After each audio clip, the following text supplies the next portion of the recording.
11월 26일 수요일 교태입니다. 제목 하나님을 의지하지 않을 때의 함정.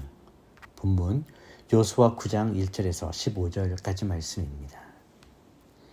요단강 건너 산지와 골짜기와 레바논 건너편 대해의 모든 해변에 있는 왕들, 곧 헷사람, 아모리 사람, 가나안 사람, 브리스 사람, 히위 사람, 여부스 사람의 모든 왕들이 이 소식을 듣고 여호수아와 이스라엘에 대응하기 위해 함께 모여 뜻을 모았습니다. 그러나 기본 백성들은 여호수아가 여리고와 아이에서 한 일을 듣고 꾀를 냈습니다. 그들은 사신처럼 꾸미고 낡아 빠진 자루와 찢어져 꿰맨 오래된 포도주 부대를 나귀에 싣고 갔습니다. 발에는 다를 대로 달아서 덧댄 신발을 신었고 몸에는 낡은 옷가지를 걸쳤습니다. 그들이 먹을 빵은 다 말랐고 곰팡이가 피어 있었습니다. 그러고는 그들이 길갈 진영에 있는 여호수아에게 가서 그와 이스라엘 사람들에게 말했습니다. 우리는 먼 나라에서 왔습니다. 지금 우리와 조약을 맺읍시다. 이스라엘 사람들이 히위 사람들에게 말했습니다. 당신들은 우리 가까이에 사는 것 같은데 우리가 어떻게 당신들과 조약을 맺겠소? 그들이 여호수아에게 말했습니다. 우리는 당신의 종입니다. 그러자 여호수아가 물었습니다. 너희는 누구이며 어디에서 왔느냐? 그들이 그에게 말했습니다. 당신의 종들은 당신의 하나님 여호와의 명성을 듣고 아주 먼 나라에서 왔습니다. 우리가 그분의 명성과 그분이 이집트에서 행하신 일을 모두 들었습니다. 요단강 건너편에 아모리 사람의 두 왕, 곧 헤스본 왕 시온과 아스타롯에 살았던 바산 왕 옥에게 하신 일도 모두 들었습니다. 그러자 우리 장로들과 우리나라 모든 거주민들이 우리에게 말했습니다.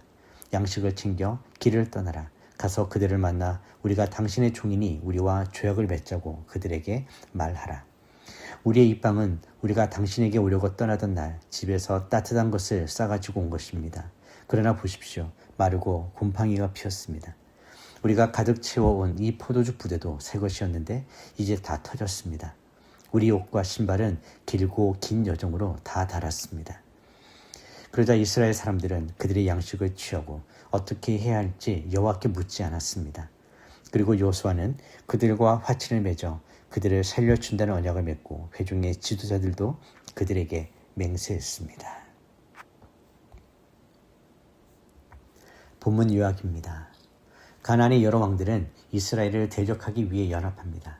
그러나 기본 사람들은 이스라엘과 싸우는 대신 꾀를 내어 낡은 옷과 곰팡이 핀 떡을 가지고 먼 곳에서 온 척하며 화친을 요청합니다. 여호수아와 이스라엘 지도자들은 하나님께 묻지 않고 그들의 말을 믿고 조약을 맺습니다. 첫 번째 묵상입니다. 영적 전쟁에서 하나님의 지도를 구하지 않으면 속기 쉽습니다. 기본 사람들은 매우 교묘하게 위장했습니다.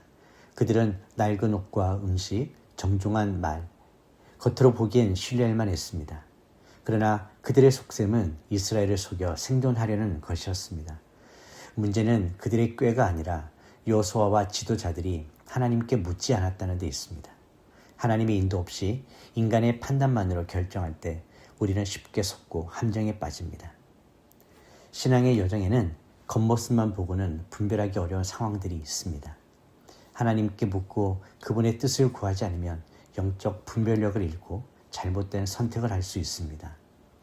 하나님은 우리에게 모든 결정을 그분께 묻고 의지하길 원하십니다. 우리의 지혜나 경험이 아니라 하나님의 말씀과 기도 가운데 주시는 분별력이 필요합니다.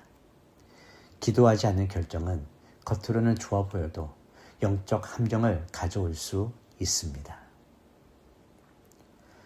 묵상 질문입니다. 나는 중요한 결정과 상황 속에서 하나님의 뜻을 묻고 있습니까? 두 번째 묵상입니다. 겉모습이 아니라 하나님의 관점으로 분별해야 합니다. 기본 사람들의 모습은 이스라엘의 시각으로 보면 먼 나라 사람들의 진심 어린 요청처럼 보였습니다. 그러나 하나님께 묻지 않으면 인간의 눈에 보이는 겉모습에 속기 쉽습니다. 신앙의 본질은 눈에 보이는 것보다 하나님의 시선으로 분별하는 것입니다. 오늘날에도 신앙 공동체 안에 겉으로는 진실하고 선해 보이지만 실상은 영적으로 분별이 필요한 상황들도 있습니다. 하나님의 관점으로 보지 않으면 좋은 의도처럼 보이는 것이 실제로는 공동체를 혼란하게 만들 수도 있습니다. 따라서 우리는 기도와 말씀으로 하나님의 뜻을 구하고 성령의 분별력으로 상황을 판단해야 합니다. 인간의 지혜로는 알 수 없는 것을 하나님은 아십니다. 하나님께 묻고 따를 때 영적 함정을 피할 수 있습니다. 묵상 질문입니다. 나는 겉모습이 아닌 하나님의 관점으로 분별하며 결정하고 있습니까? 11월 26일 한 줄 묵상 요약입니다. 하나님의 뜻을 묻지 않고 인간의 판단만으로 결정할 때 영적 함정에 빠지기 쉽습니다. 기도하겠습니다. 하나님 아버지, 모든 상황 속에서 주님의 뜻을 먼저 구하게 하여 주시옵소서. 겉모습이나 인간의 지혜에 의존하지 않고 기도와 말씀 가운데 하나님의 관점으로 분별할 수 있도록 도와주시옵소서. 중요한 결정일수록 더 겸손히 주님께 묻고 기다리는 믿음을 허락하여 주시옵소서. 주님의 지혜로 영적 함정을 피하고 주님의 뜻 안에서 행하길 간절히 소망하며 예수님의 이름으로 기도드립니다. 아멘.